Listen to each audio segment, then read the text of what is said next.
What's up, YouTube? This is Too Raw for TV. I want to talk about the Clippers for a second, all right? I haven't talked about them much lately. And right now, I think the Clippers, let me see. Where do they rank right now in the Western Conference?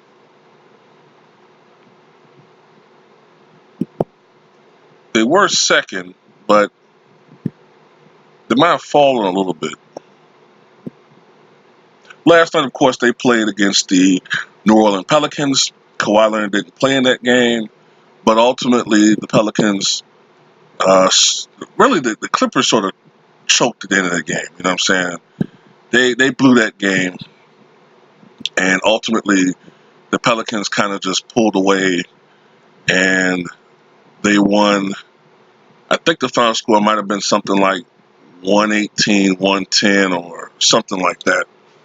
And the Clippers fall to 22 and 10, actually, not 23 and 10. They were 22 and 10. So right now the Clippers are fourth in the Western Conference. Now, if you're a Clipper fan, should you be concerned about that?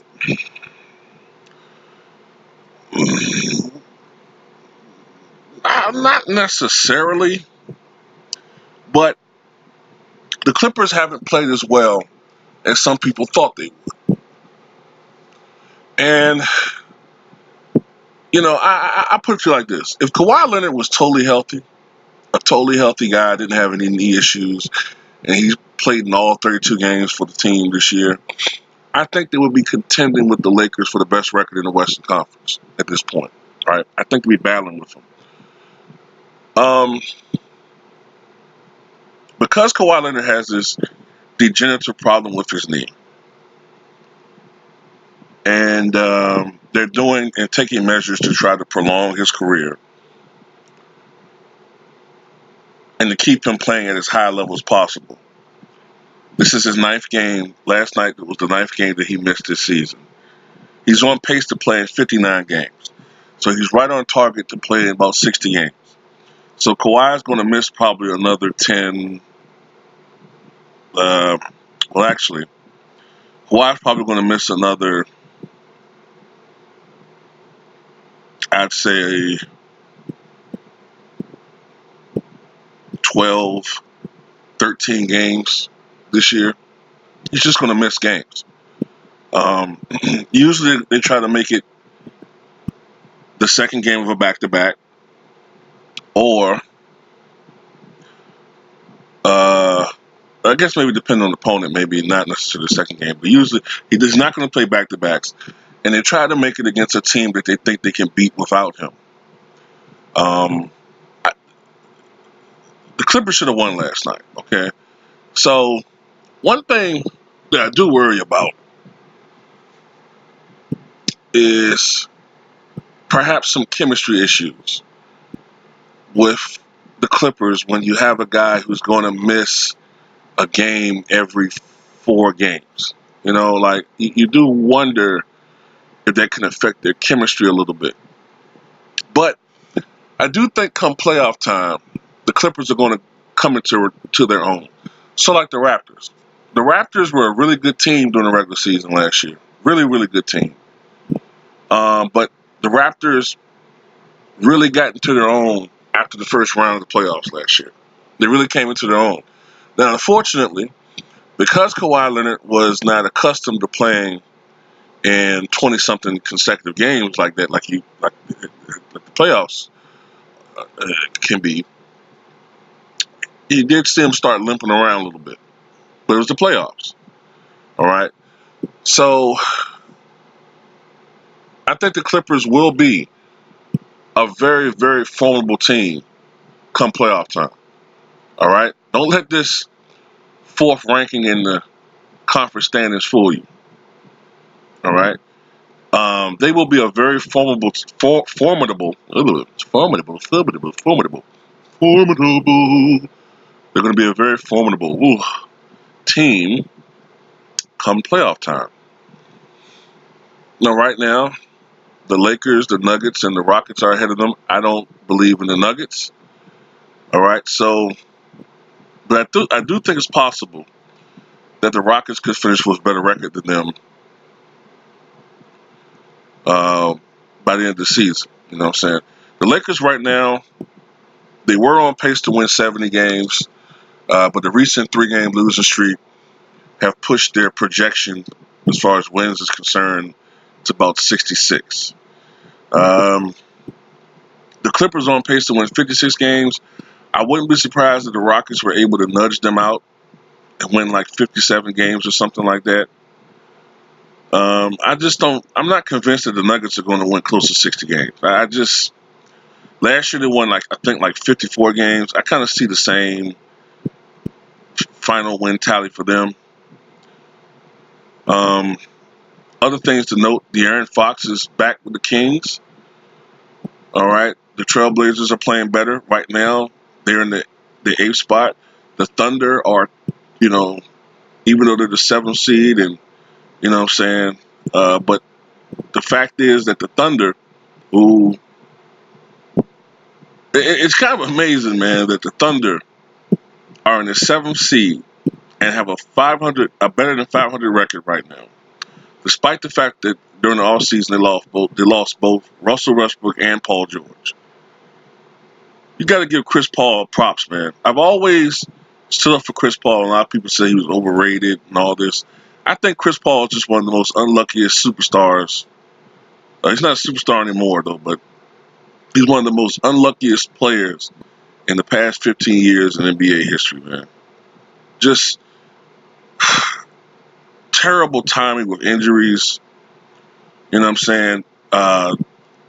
Oftentimes in the playoffs, his teams were matched up against killers, the Warriors. You know what I'm saying? I don't know how many different times, or like I said, whether it's when he was with the Clippers or the Rockets. Just unfortunate injuries at inopportune times. But this is my thing about Kawhi Leonard, man. I don't think Kawhi Leonard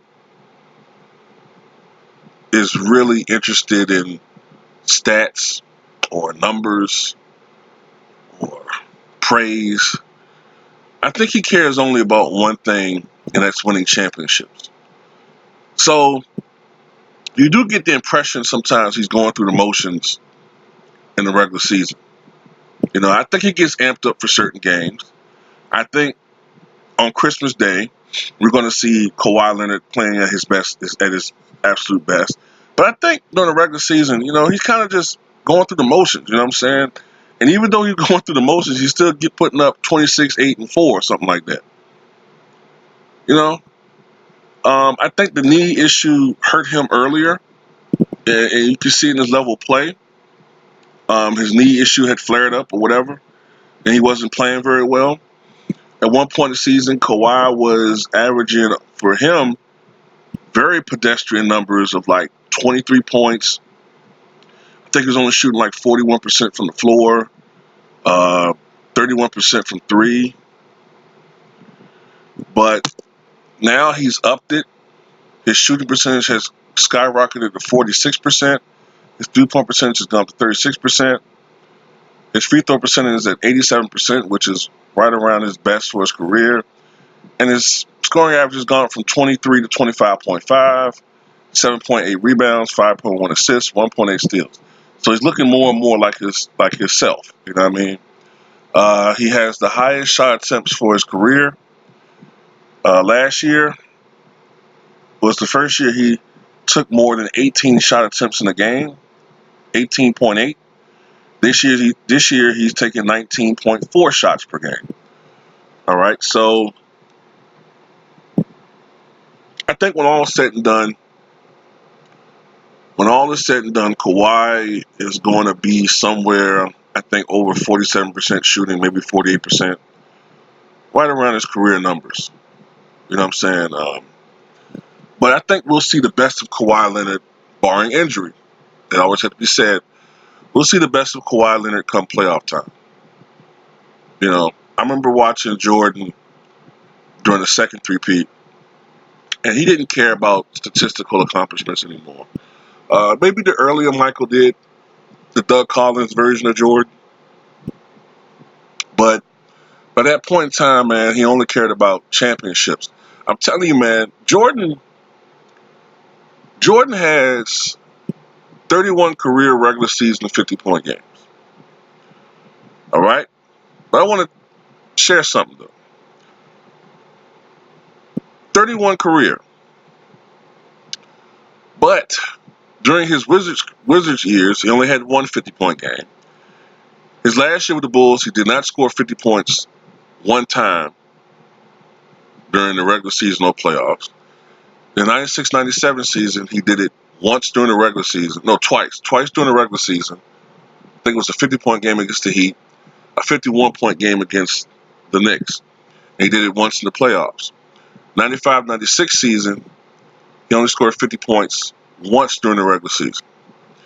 And during the abbreviated period of time he played 94-95, of course, he had the 55-point game against the Knicks. But I'm bringing this up because you didn't really see him have a lot of 50-point games, and he barely did it because he wasn't forcing the issue. When he did have 50 points, he wasn't really going to 60 or 65 because he no longer really, if he didn't have to score, if he didn't have to shoot the ball when it wasn't really necessary, he basically played within the triangle offense. Very, very rarely did he go outside the offense and try to, force the issue. Very rarely did he do that. And I guess I'm pretty much saying in a long-winded way, he wasn't stat padding anymore. He only cared about championships. And I think Kawhi Leonard is kind of the same way. Kobe Bryant started becoming that same way. Kobe Bryant could have scored 60, 70, 80, maybe 90 points if he wanted to. But at the end of the day, by the time of the second repeat, Kobe didn't really care about individual accolades anymore. He only cared about winning championships. And I think that's where Kawhi Leonard has always been like that. He's just built differently mentally. He's not about the flash. He's not about individualism. He only cares about winning. And you could tell that from the type of team he joined. He looked at the Clippers, all right, who last year were a 48-win AFC,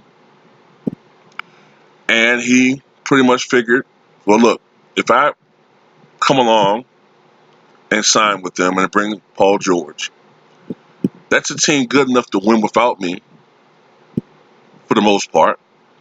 Even if you take Kawhi Leonard off the Clippers, they're still a 50-win team. All right? You add Kawhi Leonard, and they become that much better. Now, with the load management, that hurts them as far as the seeding is concerned. But we saw last year that the Bucks had the best record in the Eastern Conference, and that wasn't enough to get them to the NBA Finals. So any team with Kawhi Leonard can beat any team on the road, including the Lakers. And we've seen recently that the Lakers are not invincible. And, matchup-wise, the Clippers present some issues for the Lakers. While the Lakers are known for their interior defense, the Clippers are the opposite. They're known for their perimeter defense. And that could hurt a guy like LeBron James, who plays point guard. So, we'll see. This will be a fun season. I got Milwaukee coming out of the East, barring injury. But the West, it's not as clear cut. But if I were a betting man, I wouldn't bet against Kawhi. I wouldn't bet against the Claw. I'll put it like that. Tell me what you guys think.